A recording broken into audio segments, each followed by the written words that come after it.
Fala, minha turma! Como é que vocês estão? Galera, hoje aqui no podcast é um programa assim, muito especial, porque a gente vai entrevistar uma pessoa que vai passar muito conhecimento para a gente em todas as áreas. Eu tive o prazer de conhecer ele há um ano atrás, eu fui prestar um serviço para ele, e conheci essa pessoa lá nesse evento que eu fui fazer. E chegando lá, ele foi uma pessoa muito simples, mas depois eu fiquei sabendo que ele é uma pessoa muito poderosa. Eu estou apresentando para vocês hoje o Darley de Carvalho, um dos maiores advogados do Brasil. Seja bem-vindo. Muito obrigado. Muito obrigado. Darley, como eu te apresentei aqui, você é uma pessoa assim, muito bem-sucedida, uma pessoa que não veio da riqueza, mas conseguiu batalhar para chegar onde você está hoje, do seu sucesso profissional, do seu sucesso de pessoa que você é. Então, assim, conta um pouquinho como que você começou essa trajetória, como você quis sempre ser advogado na sua vida, como que foi? Darley de Carvalho, pessoa. Inclusive, até muito obrigado por essa pergunta. E para explicar quem eu sou, eu vou ter que fazer uma retórica bem avançada. Vamos lá. Inclusive, eu costumo falar que a advocacia talvez nasceu quando eu tinha 2 anos de idade. Olha só que loucura. Olha só. Eu perdi o meu pai quando eu tinha 2 anos de idade. Meu pai morreu no dia 5 de outubro de 1988. Meu pai morreu no dia da promulgação da Constituição Federal da República. O meu pai, Daniel, foi brutalmente assassinado. Foi mesmo. Então, a partir da perda do meu pai, a minha mãe teve que se virar sozinha. Uhum. Então, desde quando eu me entendo por gente, eu já sabia que tinha ocorrido uma grande injustiça ali na minha casa, ali no meu lar. Então, desde moleque, desde criança, eu ansiava por justiça. Inclusive, tem uma palavra bíblica que vai falar o seguinte: assim como a corça anseia por águas, eu anseio por ti, Senhor. E eu sempre ansiei pela justiça. Então, a advocacia nasceu aí. Mas eu costumo falar que o seguinte: não somos nós que escolhemos o nosso propósito. O nosso propósito nos encontra quando nós descobrimos quem nós somos. Então, vamos lá. Quando eu comecei na advocacia com um desejo muito grande de ganhar dinheiro. Certo. Porque era tudo que faltava na minha vida até então. Porque desde os 2 anos de idade, quando eu perdi o meu pai, não faltou dignidade, não faltou honra na minha casa. Nunca foi um cobrador cobrar da minha mãe na porta da minha casa. Nenhuma conta. Minha mãe nunca deixou cortar uma água, nunca deixou cortar uma energia, Então, só por aí, era um ambiente de muita honra, um ambiente de amizade. De vez em quando, minha mãe saía para trabalhar e ficávamos os três irmãos, E quando eu falo amizade, de vez em quando tinha uns puxão de cabelo, de vez em quando tinha uns beliscão, Claro. Ou seja, que irmão que não briga. E eu, como era o mais novo, eu era o que mais sofria. Eu apanhava da minha irmã, apanhava do meu irmão e de vez em quando ainda apanhava da minha mãe. Mas não é nem esse o assunto principal. Uhum. Então, a minha mãe, para ir trabalhar, ela tinha que caminhar uma longa distância para ir até o trabalho. E, às vezes, para voltar também. E imagino eu que para economizar talvez o dinheiro do transporte, para que no final do mês sobrasse um pouco mais de dinheiro. Então, é o seguinte, esse ambiente de falta era tudo o que me faltou enquanto criança, enquanto jovem, foi só dinheiro. Certo. Todos os outros atributos, ou seja, eram maximizados, porque eu sempre falo que toda criança tem um herói, Talvez o Superman, talvez o Homem-Aranha, mas a minha heroína sempre foi a minha mãe sempre foi o meu ponto de referência, Então não me faltou nada, ao meu ver. E eu, desde criança também, sempre fui ambicioso, Quando criança, eu falava para minha mãe: mãe, eu vou comprar um avião para a senhora, mãe, eu vou cuidar da senhora, mãe, eu vou fazer isso. Então, quando eu vi a oportunidade que nascera na advocacia, ali pelos meus 24 anos de idade, eu queria ganhar muito dinheiro. Então foi com esse anseio que eu procurei a advocacia, me tornei advogado com esse anseio de ganhar muito dinheiro. Mal sabia eu que era na advocacia o meu propósito de vida, né? Como eu citei, nós não escolhemos o nosso propósito. O nosso propósito nos encontra quando nós descobrimos quem nós somos, a nossa verdadeira identidade. E hoje, Daniel, de quem eu cuido? Eu cuido do ambiente que eu nasci. Eu cuido de viúvas, eu cuido de órfãos, né? Hoje eu sou especialista em acidente de trabalho, tenho praticamente 3.000 processos a nível Brasil e hoje nós temos uma atuação em todos os estados da federação. Hoje nós temos um escritório aqui na Grande Goiânia, temos um escritório também em Curitiba, né? Hoje nós somos número 1 em acidentes de trabalho e hoje eu posso falar que eu não tenho um trabalho, eu tenho uma missão. E eu considero, Daniel, que Deus colocou, que Deus me deu um cajado na minha mão, né, para me honrar. Então, e é exatamente com esse preceito que eu levo a minha jornada. É exatamente com esse preceito que eu acordo cedo todos os dias, né, que eu trabalho até mais tarde todos os dias. E eu tenho uma equipe maravilhosa que também abraça isso não como trabalho, mas como uma missão de vida, né? Quantas vezes, Daniel, eu saí do escritório 9, 10, 11 horas da noite, meia-noite, né? E os meus companheiros estavam ali do lado, né? Ombreando junto comigo, né? Então, hoje eu posso te falar, né, com toda a convicção de que foi na advocacia que eu encontrei o meu propósito de vida, porque hoje eu cuido do ambiente que eu nasci, cuido de órfãos e de viúvas. Darley, eu vi assim que, assim, eu te conheço um pouco, mas nessa palavra que você falou agora, contando esse testemunho da sua vida, um pouco dele, eu vi que você falou desse propósito, sabe? Que a pessoa só faz sucesso quando ela encontra o propósito dela, né? Hoje, assim, eu vou me atualizar um pouco no dia de hoje, os jovens estão tendo muito problema para se reencontrar. Tanto é que hoje os jovens, eles estão idolatrando pessoas que não vão trazer nada para ela. É o caso que a gente tem recente, que assim, só estou usando ela como exemplo, da Deolane, uma mulher que passava nada para as pessoas, aliás, ela passava uma vida de luxo, uma vida de tudo, e falava para as pessoas que seguiam ela, aquele mundo de gente, que era só ela jogar ali no tigrinho, que ia ganhar um dinheiro, que ia ter uma vida próspera igual a dela. Deixa eu só concluir.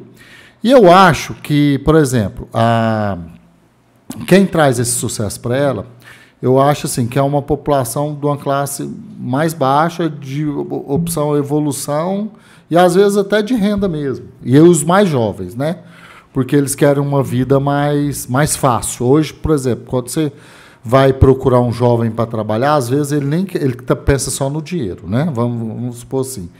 E, por exemplo, você acha... Eu queria que você falasse um pouco como é achar esse propósito. É olhar para dentro. Uhum. Eu queria assim, que você desse, sabe assim, o que eu estou querendo te perguntar? Sim, entendi. E, por exemplo, eu fui jovem. Eu sei o que passa na cabeça de um jovem, né? O mundo vai te apresentar 1000 caminhos, 1 milhão de caminhos. Só que aí o jovem, ele tem essa tendência. Uma hora quer uma coisa, outra hora quer outra. Então, o grande problema hoje são as distrações, né? Se na minha época de jovem já tinha distrações, imagina hoje, com a tecnologia em alta, no formato que está. Mas só existe uma forma de encontrar o propósito, olhando para dentro e para o alto, né? Porque não existe propósito fora de Deus, né? Ou seja, fora da fonte. E outra, os princípios familiares também, né? Isso. Então, por exemplo, vamos lá. Às vezes, o jovem, ele tem 1001 vontades, mas se conhece pouco. Então, imagina só. Hoje, eu tenho cuidado até em jogar um papel para fora do carro. Claro. Porque quando eu jogo um papel, quando eu jogo um lixo na rua, eu estou, talvez ali agora, infringindo a minha própria personalidade. Eu estou agora me burlando, fazendo algo contra mim. Ou seja, no momento em que ninguém está te vendo, é o momento que você precisa ser mais fiel. Porque quando a gente fala de fidelidade, a gente vai pensar que nós precisamos ser fiel ao outro. Espera aí. Para você se encontrar, você precisa ser fiel a você. Ninguém vai se encontrar sem princípio. Ninguém vai se encontrar se não tirar as ervas daninhas do seu jardim. Então você tem que cuidar do jardim e agora ir limpando ponto a ponto. Quando o ambiente estiver limpo, você se encontra. Então é uma busca, talvez fique até um pouco dúbio, mas eu vou tentar explicar um pouquinho aqui o que eu estou querendo dizer. Lá em Isaías 50, vai trazer uma palavra que se o homem não se acusar, não tem outro homem nenhum que pode acusar ele. E o homem sequer precisa se defender, porque já tem um Deus que o defende.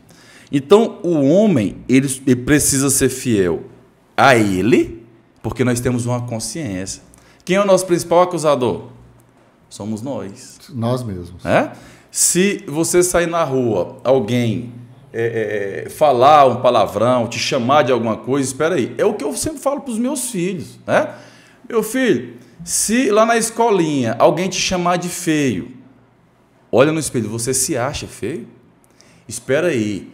A sua identidade não está no outro. A sua identidade é você que tem que saber quem você é. Exemplo disso, nós temos o Charlie Chaplin. O Charlie Chaplin resolveu fazer um concurso para saber quem era o melhor sósia dele. Só que aí ele pregou uma peça em todos. Ele resolveu participar daquele concurso sem falar que ele era o Charlie Chaplin. E pasmo, ele ficou em terceiro lugar. Ele ficou em terceiro lugar. Eu sei dessa história. Então, nesse aspecto, nós temos que zerar dentro de nós o princípio da crítica e o princípio do elogio. Porque se te criticar, vai mudar alguma coisa? Nada. Se te elogiar, vai mudar alguma coisa? Se você souber quem você é, nada vai mudar. Nada vai mudar. Porque eu, Daniel, posso gostar de você, posso amar você, mas se eu resolver te criticar, eu vou errar. Em alguma proporção eu vou errar. Se eu resolver te elogiar também, eu também vou errar. Em alguma proporção eu vou errar. Então, parte do princípio é do jovem, ou da criança, do velho, porque talvez tenha pessoa de 50 anos que ainda não se encontrou. Mas existe uma palavra que eu gosto de carregar comigo, que o coração do sábio discerne o tempo e o modo. E há tempo para todo propósito debaixo desse céu. Há tempo para tudo. Então, eu tenho hoje, um dos meus braços direitos do escritório, ele já tem uns 50, um homem admirável. E ele fala com todas as palavras, eu me encontrei. E hoje eu cumpro uma missão, ele fala isso. Hoje eu vivo o meu propósito. Um homem que, com 50 anos, que exala juventude. Ou seja, um homem com 50 anos que, quando entra na porta do escritório, ele mobiliza todo o escritório. No dia que ele não vai, nós sentimos a falta dele. Então há tempo para sonhar. Mas eu tenho jovens no escritório.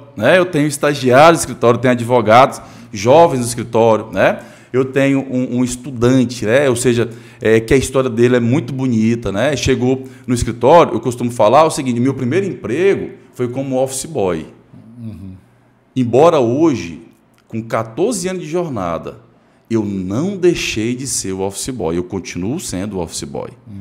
A história do office boy eu jamais quero esquecer. Por mais que eu chegue nos mais altos degraus, eu sou o office boy. E esse jovem, o estudante, que tem um futuro brilhante pela frente, ele foi vaqueiro. Uma forma do homem não se perder é sempre lembrar de quem ele era.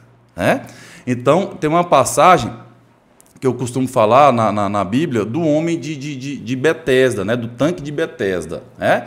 Então, Jesus chega lá nesse tanque de Betesda e cura esse homem e fala o seguinte: pega a tua cama e vai. Pega a tua cama e anda. Né? Ou seja, a cama é para aquele homem sempre lembrar de quem ele era antes do milagre. Né?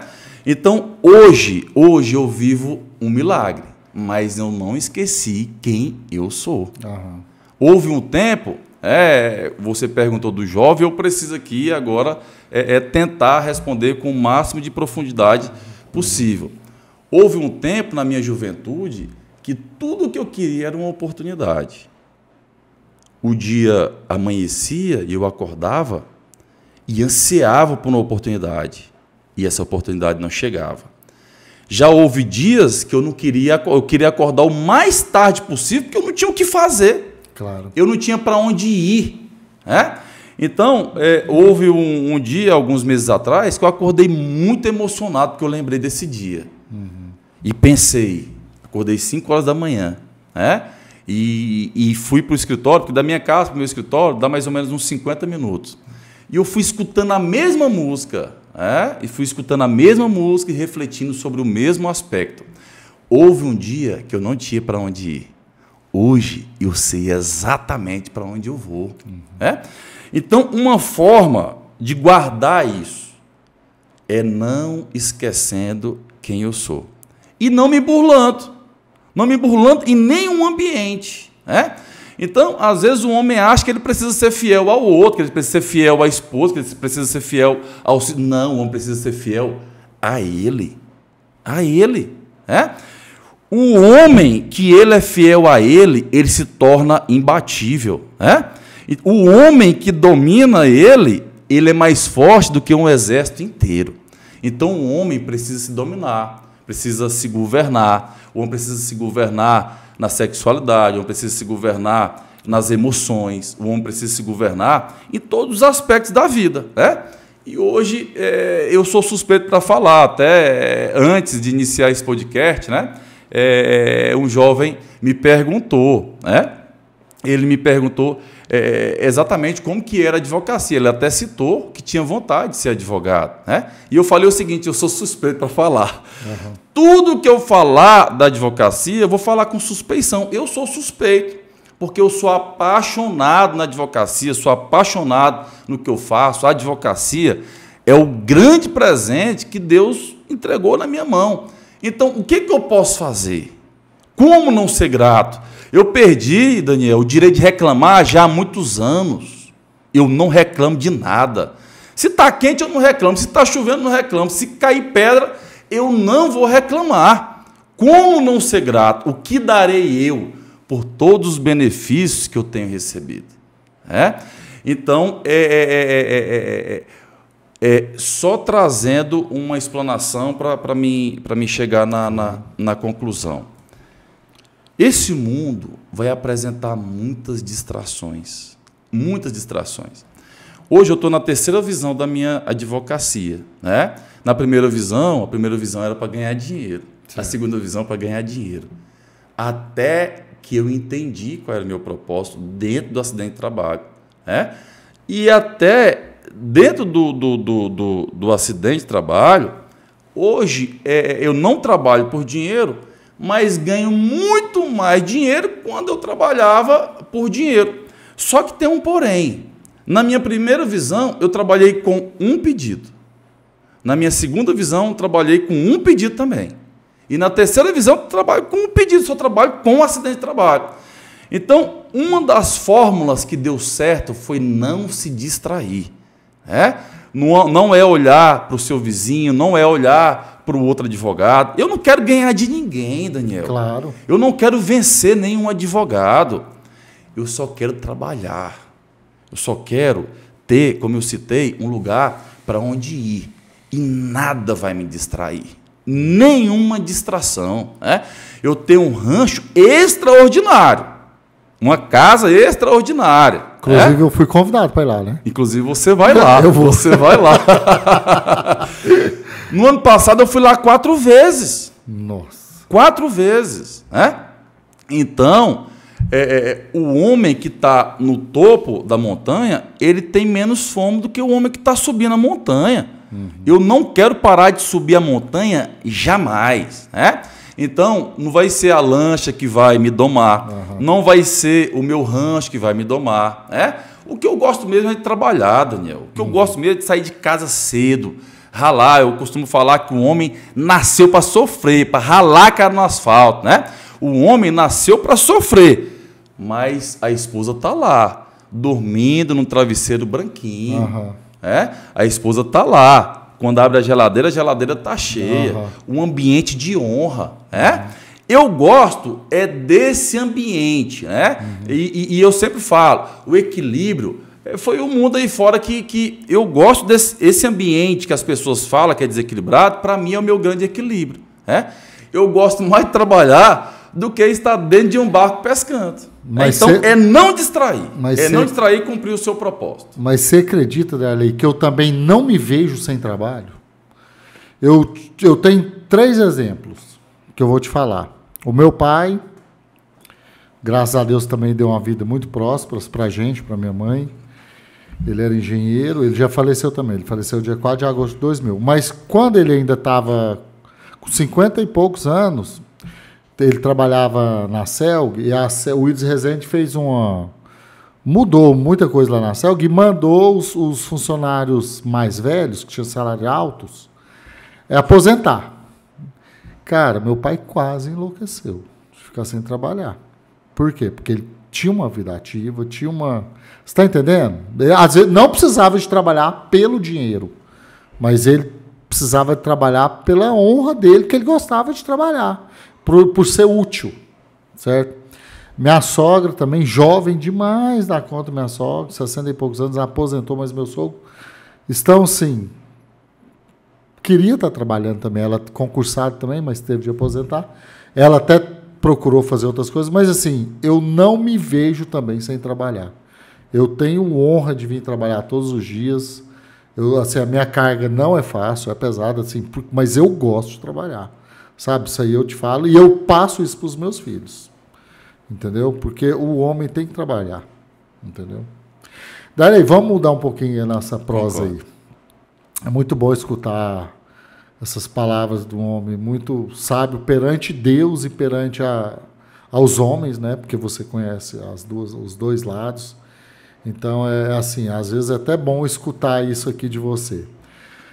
Mas vamos lá. Por que conta assim, acidente de trabalho? Vamos falar um pouco do seu...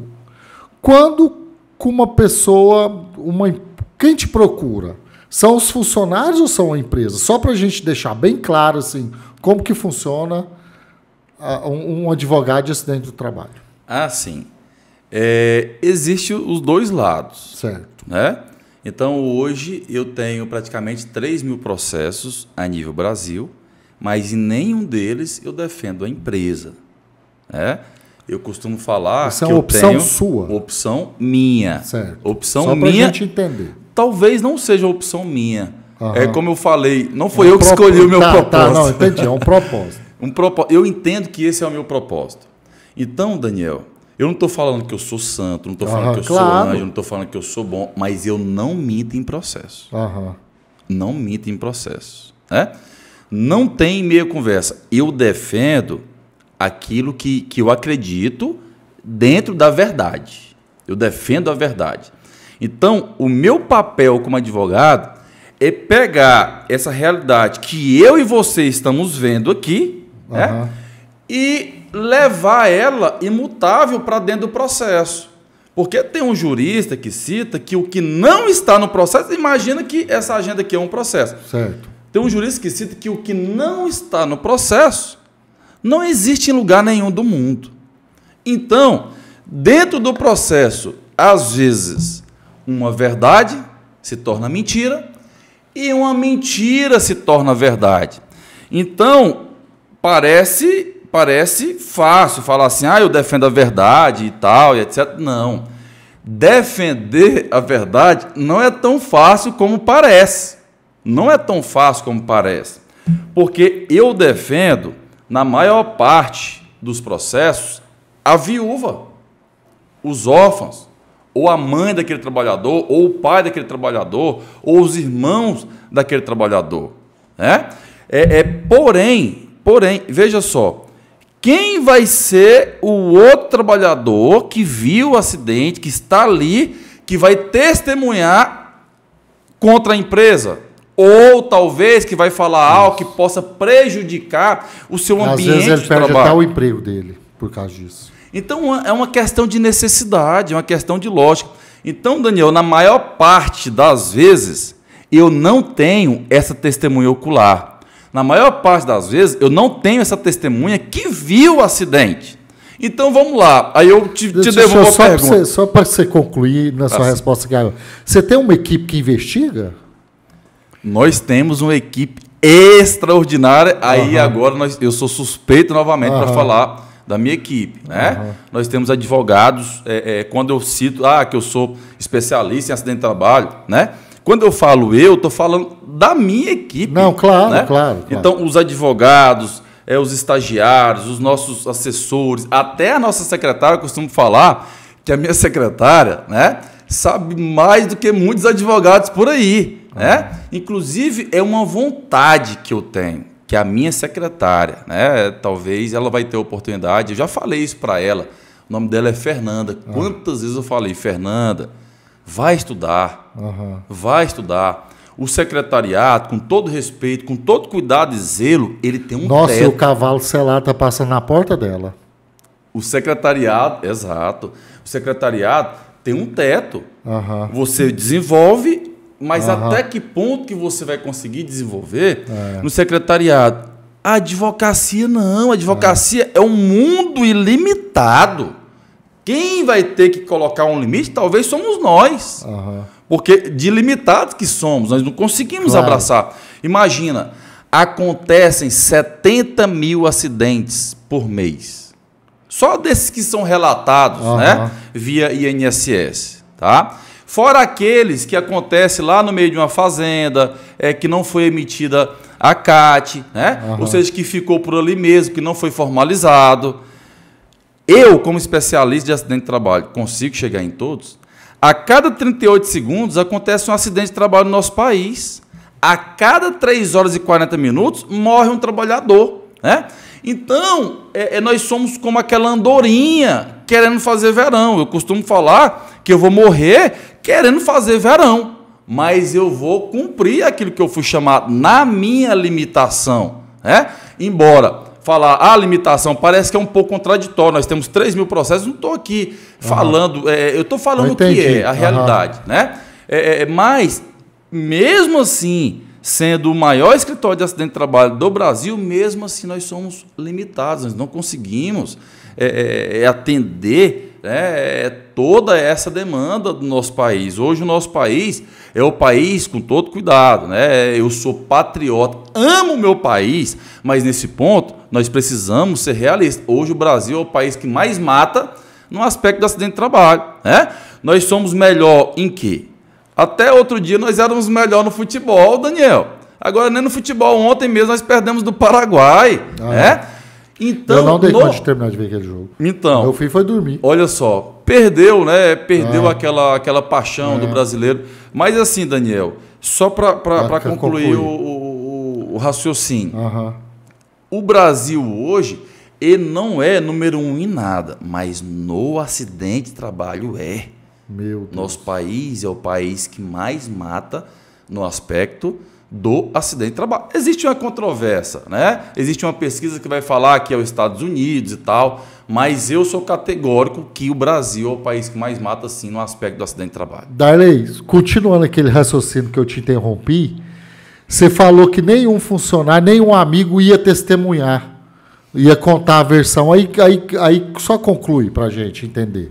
Sim, no aspecto da investigação. Né? Como que é?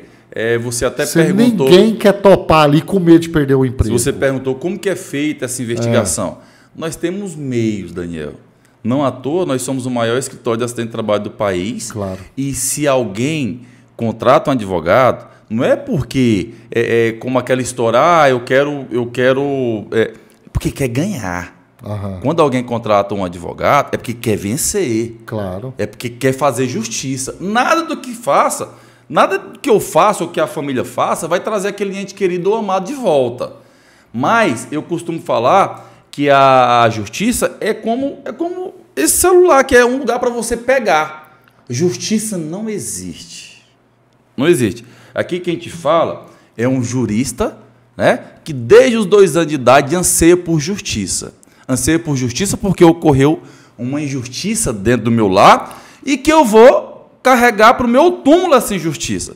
E uma forma de curar isso é curando outras vidas. Mas vamos lá responder essa pergunta específica que você fez. Quando ninguém quer testemunhar. Nós temos os meios. Hoje, quando ocorre um acidente de trabalho, né, é emitido alguns laudos, né, bem como o Ministério do Trabalho, o Ministério Público do Trabalho. Existe ali um acompanhamento também da Polícia Civil, né, através do inquérito policial. Existe também, aqui no estado de Goiás, nós temos a Polícia Científica, no Mato Grosso nós temos a Politec, que faz essa investigação in loco. Quando existe qualquer morte de local, existe também um laudo de local. Né? Agora, vamos lá. Só trazendo aqui uma explanação. Quantos crimes ocorrem em um dia? Quantas situações?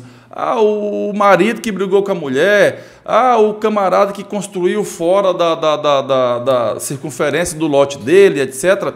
Tudo isso vai parar na delegacia. Essas brigas de vizinho e etc. Tudo isso vai parar na delegacia. E o delegado também é limitado. Então, como que aquela especializada ela vai agora investigar todos os crimes que aconteceu naquela região, ou naquela cidade, ou naquele bairro, etc. Né? Aí é o diferencial do escritório. Nós acompanhamos de perto. Né? Ou seja, quando você vai, quando você cobra, porque é o seguinte, nós precisamos cobrar essa sindicância. Nós precisamos cobrar para identificar como que foi. Eu não tenho poder de polícia para entrar em nenhuma empresa. Mas, como eu citei, a investigação tem, a polícia tem, o Ministério do Trabalho tem, o Ministério Público do Trabalho tem. Então, nós utilizamos toda essa estrutura para poder investigar. Né? E na maior parte, claro, eu até me expressei de forma equivocada, nós não utilizamos essa estrutura. Não, eu entendi. Nós aproveitamos o papel deles. Isso, essas provas que foram realizadas. Né? E dentro claro que aqui eu não vou poder especificar tudo, né? Mas nós temos hoje os meios, as formas. Né? Se tem uma coisa que nós sabemos, Daniel, hoje, é ganhar processo. Maravilha. Ganhar processo. Darley, só mais para a gente concluir esse assunto. Já aconteceu algum caso que você não precisa identificar quem é, pode falar por alto, da pessoa que sofreu um acidente de trabalho, lógico, faleceu, a família procurou o seu escritório, assim, e aconteceu às vezes de não só ser beneficiado pelo dinheiro, mas assim, às vezes a pessoa até ir ser presa. Pode acontecer isso ou não? Dentro da... Só para me entender. Se provar que a pessoa sofreu um acidente de trabalho por inadimplência, por uma falta de proteção, que era obrigado ela usar, assim, de causar algum prejuízo, sem ser financeiro, mas criminal ao empregador? Geralmente, nesses casos de acidente de trabalho, vai se averiguar ali a questão da reparação civil, da restituição, que é o princípio da restituição integral. Para alguém ir preso, tem que ter ali, talvez, por exemplo, nunca aconteceu comigo. Não, assim, no escritório, eu estou tendo uma dúvida casos. Só de uma pessoa comum. É muito interessante a pergunta, né? Porque, às vezes, se você for analisar, talvez um colega de trabalho pode ir ali por alguma discussão, como aconteceu recentemente, por uma disputa por um café. Um trabalhador foi lá e matou o trabalhador dentro da empresa. Então, se um trabalhador matou o outro trabalhador dentro da empresa... Entra como acidente de trabalho? Entra como acidente de trabalho. Isso aí eu Porque não sabia. as pessoas que estão vestindo o seu uniforme, ali, eles estão representando quem? Estão representando a empresa. A empresa são também as pessoas, né? Cada trabalhador, a secretária é a empresa, né? O auxiliar é a empresa, né? Ou seja, cada trabalhador ele representa a empresa. Então a empresa ela tem esse papel também de transmitir, de gerar segurança no ambiente de trabalho. Ou seja, se esse trabalhador que foi vítima, ele não deu causa para aquela situação, ele foi abruptamente pego de surpresa, é sim um acidente de trabalho, a família dele deve sim ser reparada, e esse trabalhador que cometeu esse ato brutal, ele deve sim ser preso, porque claro, nessa situação foi um homicídio doloso. Mas eu acho que a maioria da população não sabe que isso enquadra em acidente do trabalho. Porque eu imaginei o seguinte, por exemplo, uma pessoa que trabalha numa construção civil, vamos supor, e ele tem que descer lá para pintar o prédio, só um exemplo. Sim. Às vezes ele até quer usar o equipamento de segurança, eu me pus nessa situação. Mas lá a empresa não tem, aí ele desceu sem. Entendeu? Nesse caso que eu estava pensando. Esse caso também é um acidente de trabalho. Esse é um acidente de trabalho típico, puro. Então, é o que estatisticamente ocorre Brasil afora todos os dias, né? É um acidente de trabalho puro, né? Mas esse caso aqui também, especificamente... Pois é, foi muito bom essa informação. Também é um acidente de trabalho. Agora, existem alguns pontos da quebra do nexo de causalidade. O que gera o dever de indenizar? É a conduta e o resultado. Mas o que gerou essa ligação entre a conduta e o resultado? O nexo de causalidade. O que liga isso? É o nexo, né? O que quebra esse nexo de causalidade? Culpa exclusiva do trabalhador, fato de terceiro e força maior. Aí eu te explico cada uma das situações. O que é força maior? Um fenômeno da natureza, Daniel. Como agora aconteceu aquela catástrofe na região sul, né? Os alagamentos e etc. Quantos trabalhadores ali morreram? Mas se for um fenômeno da natureza... Aí você culpa quem? É um acidente de trabalho, mas existe a quebra do nexo de causalidade e não haverá, então, o dever e a obrigação da empresa de indenizar. Entendi. Então, existe a quebra do nexo de causalidade, ou seja, é um acidente de trabalho. Mas... Aí, no caso, a pessoa só pega o dinheiro dela que ela tem direito pelo governo, né?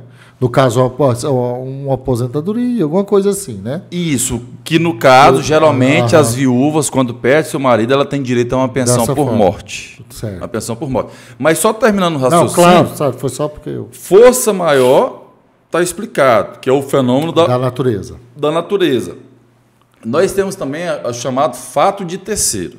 Fato de terceiro. O trabalhador está aqui trabalhando dentro de uma empresa, né? De repente... cai um avião naquela empresa ali e mata aqueles trabalhadores. Nossa. Vamos lá, isso é um fato de terceiro. Foi igual aquele avião caiu lá. Isso. Então, se cai em cima de uma empresa, se cai em cima de um trabalhador, também existe a quebra do nexo de causalidade. Ou seja, é um acidente de trabalho. Ou seja, por que é um acidente de trabalho? O trabalhador morreu trabalhando. Ele morreu no exercício da sua função. Nesse caso, se ele for indenizado, é pelo dono da empresa do avião? Aí existe a questão da responsabilidade civil, é o que cita o artigo 927 do Código Civil. Aquele que causar dano a outrem é obrigado a reparar nos exatos termos. Essa é a lei que rege as relações sociais. Aí, Daniel, eu vou mais além. Isso vale para mim, isso vale para você.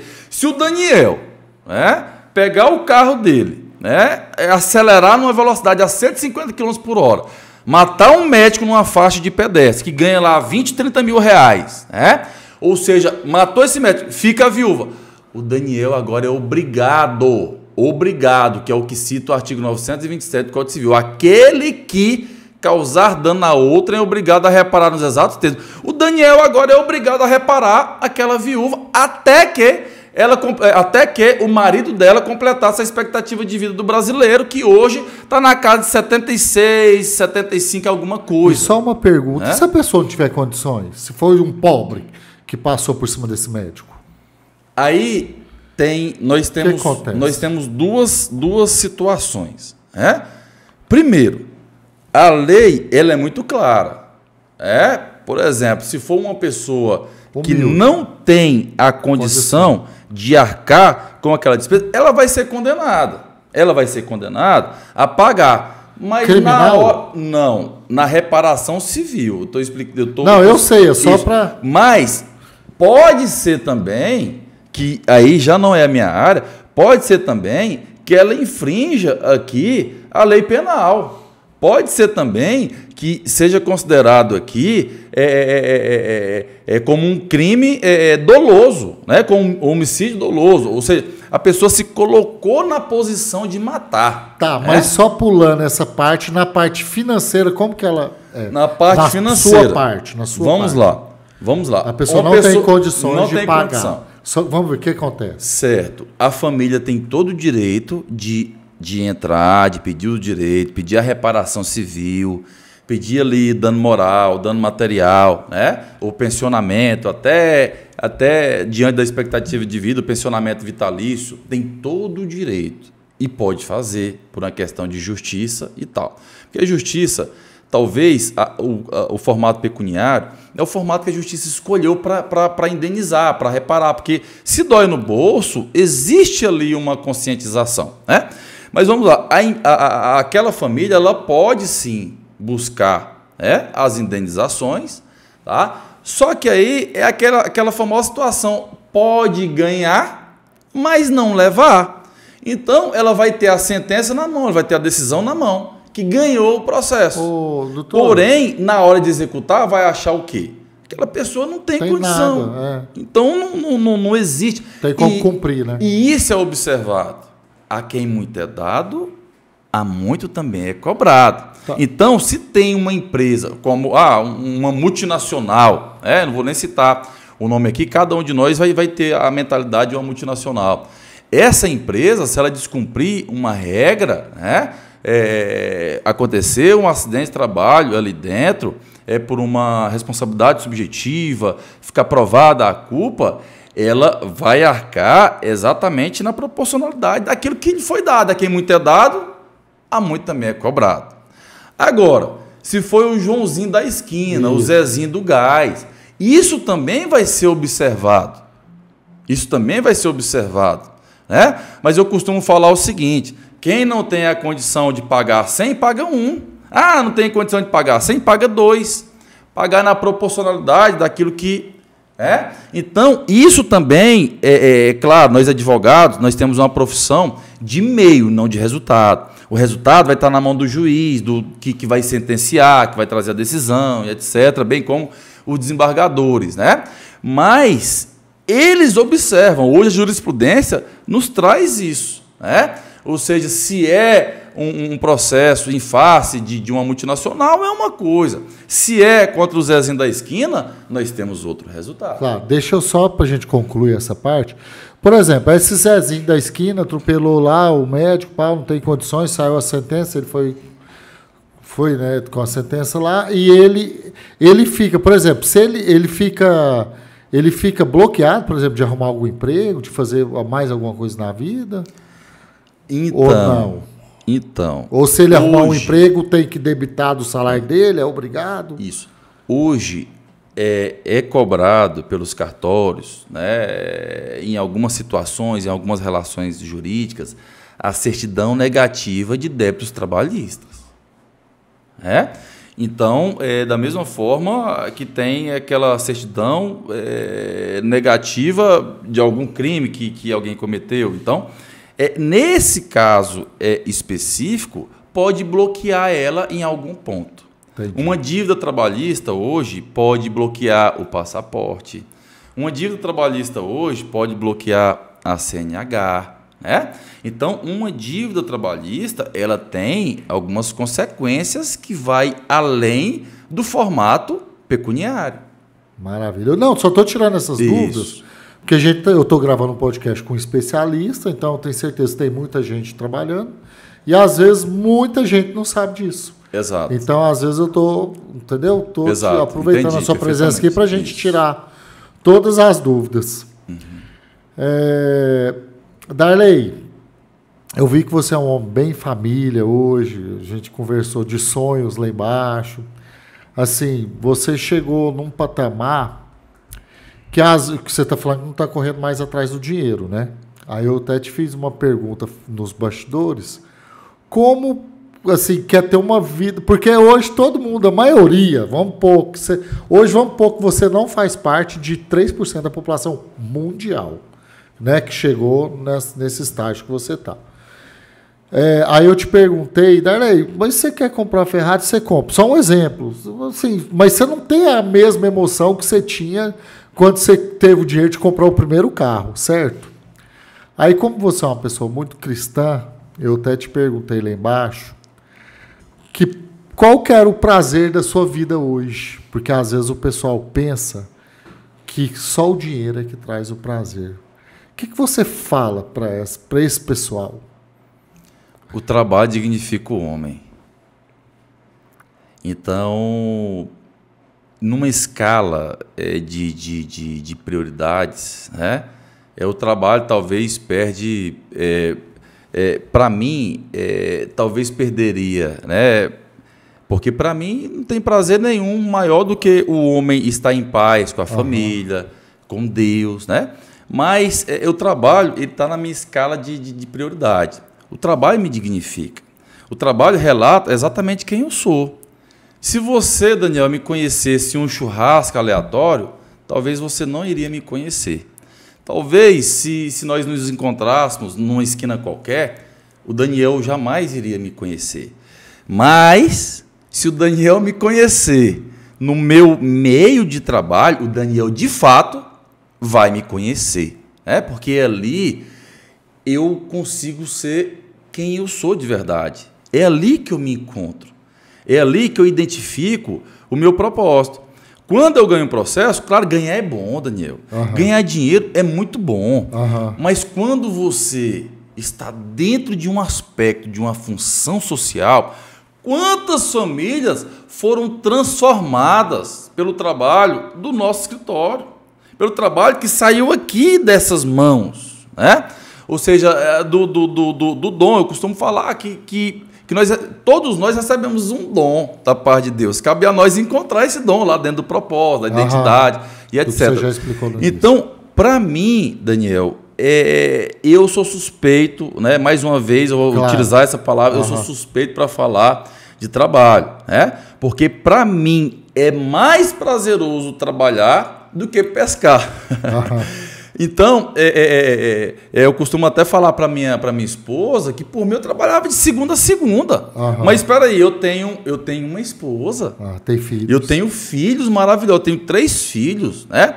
Então, eu tenho agora que dividir esse tempo, e é uma arte. Eu costumo falar para minha esposa, para os meus filhos, que eu não pertenço somente a eles, eu pertenço à sociedade, porque o meu trabalho é como se fosse um sinônimo de justiça. Eu não estou aqui poetizando, não estou aqui filosofando, claro. Eu estou aqui sendo o mais franco possível e verdadeiro. O meu trabalho hoje está ligado dentro de uma função social e o que nós buscamos de fato é a justiça. Quando eu entro no processo, claro, eu quero ganhar, mas eu quero que a justiça seja feita, né? Então, independente se aquela família optou pelo meu escritório ou não, eu quero que aquela família ganhe. Eu quero que aquela família ela chegue no final e relate, pelo menos uma vez na vida, ela acreditou na justiça. Pelo menos nem que seja só por aquela ação, nem que seja só por aquela causa. Porque, Daniel, a pessoa que chega nesse estágio, ela perdeu a pessoa que ela mais ama da vida. E tudo para ela perde o sentido. Então, ela quando encontra a possibilidade de lutar por justiça, ela se encontra novamente. Ela se olha no espelho, ela fala o seguinte: eu não posso chorar na frente do meu filho, mas eu vou lutar. Eu posso até estar aflito, eu posso até estar angustiado, mas eu vou lutar. É uma causa para lutar. Então, o trabalho para mim, Daniel, significa isso, né? Darley, dignidade. Hoje, você falou uma palavra muito... que hoje no Brasil está muito em ênfase. Acreditar na justiça.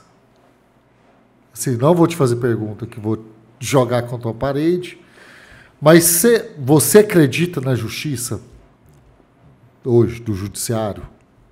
Então, essa é uma pergunta uma pergunta chave. Eu estou te falando uma pergunta assim, porque está muito em ênfase no Brasil, não vou entrar em detalhes aqui, porque eu acho que todos sabem por que eu estou fazendo essa pergunta. Vamos lá, eu vou responder ela de uma forma bem direta. Eu não acredito. Porque é o seguinte, nós, como operadores do direito, por que um bom advogado consegue mudar o jogo? Por que um bom advogado ele consegue mudar o resultado? Então, se está na mão de um bom advogado, e se o bom advogado consegue mudar essa situação, então prova que o resultado seria diferente se não fosse um bom advogado. Então, a justiça existiria se a balança fosse independente, chegasse no mesmo resultado. Mas você acha que o bom advogado, assim, às vezes a gente fala, igual você é um bom advogado, você só mostra a verdade.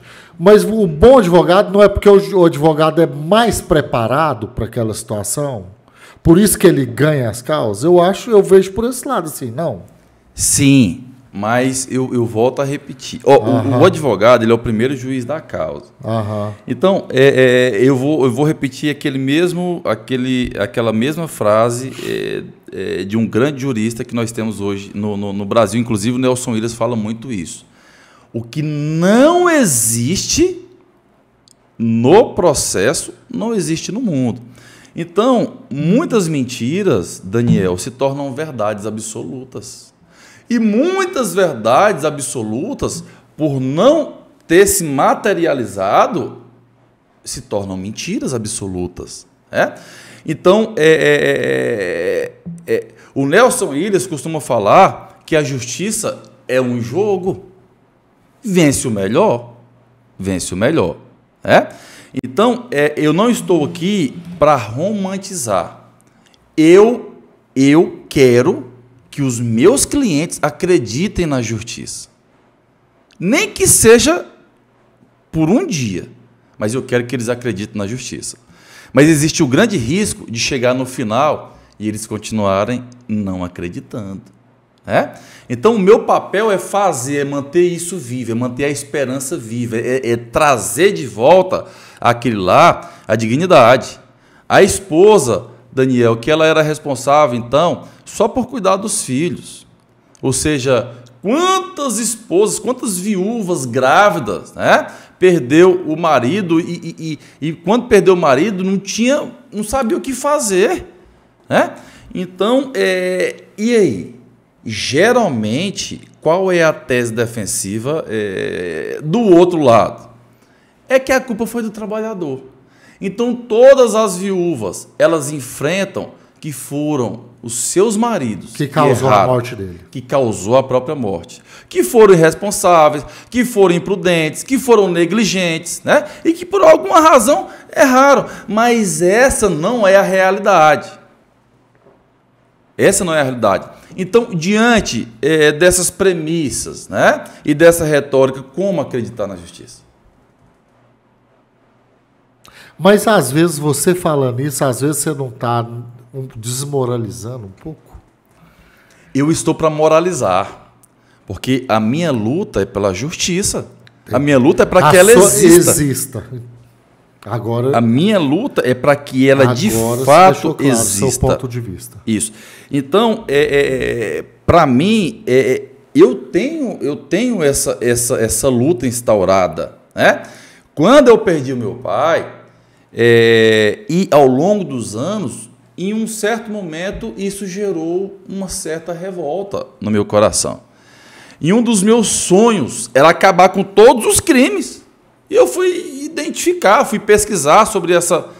Então, é alarmante. É alarmante. A maior parte dos crimes não são descobertos. Não são descobertos. Eles vão agora fazer parte do aspecto da impunidade. Então, justiça, a única justiça que existe é a justiça de Deus. Essa é a única justiça que essa não falha. A justiça de Deus, você acha que vem quando a pessoa está em vida ou só depois que ela morre? Ela pode vir nos dois formatos. Igual eu te apertei. Ela pode vir, apertou sem me abraçar, Daniel. Ela pode vir nos dois formatos, porque, Daniel, eu acredito na lei da semeadura. Aham. Não tem como você plantar laranja e colher banana. Então, eu acredito muito na lei da semeadura. Então, claro, a impunidade vai estar aí. Né? A impunidade ela está instaurada. Mas é nesse formato que eu te expliquei. Acredito na lei da semeadura. Né? E, principalmente, inclusive, é uma palavra bíblica que a Bíblia vai falar que naquele dia, né, muitas pessoas se virarão para o Senhor e falar: Senhor, Senhor, eu fiz isso em teu nome. Senhor, Senhor, expulsei demônios no teu nome. Né? Ou seja, e essas pessoas não serão aceitas. Ou seja, porque em nenhum momento elas foram conhecidas de Deus. Né? É aquela situação, Daniel. Às vezes, você pode enganar o outro. Você pode enganar até a si mesmo. Mas tem alguém que você não engana. Né? Tem uma outra palavra que Davi vai falar assim, lá em Salmos. Por onde irei eu? Por onde eu irei me esconder, Senhor, da tua presença? Porque para onde eu for, lá tu está. Se eu for na maior escuridão, ainda assim o Senhor se faz luz ao redor de mim. Então, não tem como. Tem como eu enganar o Daniel. Tem como eu enganar qualquer outro ser humano. Tem como eu até me enganar. Mas enganar aquele, o Todo-Poderoso, é impossível. Darley, a gente está indo para o final do nosso programa. Eu sei que a gente pode conversar aqui a noite toda. Só para a gente concluir, você lembra antigamente, nos casos dos nossos avós, bisavós, eles contavam, não sei se você já ouviu falar disso, que quando o avô fazia o pecado, uma coisa de errado, quem pagava eram os netos. Você já ouviu falar isso? Já. Aí, de uns tempos para cá, eu ouvi falar, não, que eu ouço falar tanta coisa, que agora a pessoa, assim, quando faz isso, ele mesmo está se pagando rápido. Não estão passando mais do avô para o neto pagar. Às vezes o avô era um safado, sem vergonha, bandido, e o neto, coitado, pagava as injustiças dele, tudo perante Deus. O que você fala sobre isso? Então, são dois pontos, o antigamente e o de hoje. Antigamente parece que o mundo ia numa velocidade muito mais lenta realmente. Hoje, a notícia de ontem ficou velha. Parece que hoje o que você faz ali rapidinho você já está pagando. A notícia de ontem ficou velha. O Brasil perdeu ontem de 1-0, já passou, parece que já tem 10 dias atrás. Foi. Então, essa é uma percepção. É uma percepção hoje do mundo moderno, hoje tudo é muito mais veloz. Fala-se que agora, após a pandemia, o mundo evoluiu 50 anos, dado a tecnologia. Né? E o que o mundo evoluiu nos últimos 30 anos não evoluiu em nenhuma outra época do mundo. Então, e você acha que a parte espiritual também evoluiu? O ser humano é um ser em evolução. Eu acredito. Nós temos a capacidade de sermos muito mais inteligentes do que os nossos pais. E assim os nossos filhos também. É por isso que a Bíblia vai falar que os filhos são como flecha na mão do arqueiro. Os filhos têm a capacidade de chegar muito mais longe do que os pais. Mas só que essa questão aí, o pai fez alguma e tal, e prejudica os filhos, é relativo, e eu até acredito que em parte sim. Imagina só, Daniel teve uma vida ilibada, trabalhador, conquistou um patrimônio maravilhoso, honrado. Ele vai conseguir, olha só os frutos que o filho dele, que os filhos dele vai ter pela frente. Agora vamos colocar o contrário. Olha só o tanto que você vai complicar a vida dos seus filhos. Então, isso é lógico. Isso é uma questão lógica. Eu não acredito naquela questão espiritual, puramente espiritual. O pai cometeu um pecado e isso agora vai de geração em geração, em geração em geração, né? Até a Bíblia até teria um argumento para trazer, porque fala que quando Davi, né, toma Betseba como a sua esposa e mata o seu melhor soldado, né? Fala-se que... Eles falam que é quebra de maldição, no caso, né? Isso. Aí fala-se que a maldição entrou na casa dele. Uhum. Aí ali teve irmão brigando com o irmão querendo matar com o irmão querendo se relacionar com a irmã, né? Então houve uma quebra de princípio dentro daquela casa. Mas também é outra coisa lógica. Se você quebra os princípios dentro da sua casa, né? Só um exemplo. Se você fala mal do vizinho dentro da sua casa, certamente seu filho também falará. Se você não fala, o seu filho também não vai falar. Isso é uma questão também de princípios familiares. Isso, exato. Darley, obrigado. Assim, eu vou estender mais, porque você vai participar de vários programas. Pessoal, vocês conheceram aí o Darley de Carvalho, um pouquinho da vida dele, dessa pessoa sábia que eu falei para vocês que ele era. Darley, obrigado. Pode deixar suas considerações finais. Muito obrigado. Inclusive, cada diálogo desse, né, cada troca dessa, nós aprendemos muito, né? Muito obrigado pelas perguntas, inclusive algumas inquiridoras, né? Até tem um provérbio chinês, Daniel, que vai falar quando duas pessoas, imagina só, duas pessoas, né? Se cada uma tem um pão em suas mãos, né? E elas caminham ao encontro aqui. Se ao se encontrar elas trocarem o pão, cada uma vai seguir o seu trajeto com um pão. Mas agora coloca outra situação. Se cada uma tiver uma ideia e ao se encontrarem trocar uma ideia, cada uma vai sair dali com duas ideias. Então eu saio daqui hoje com duas ideias. Muito obrigado. Obrigado, gente. Até a próxima.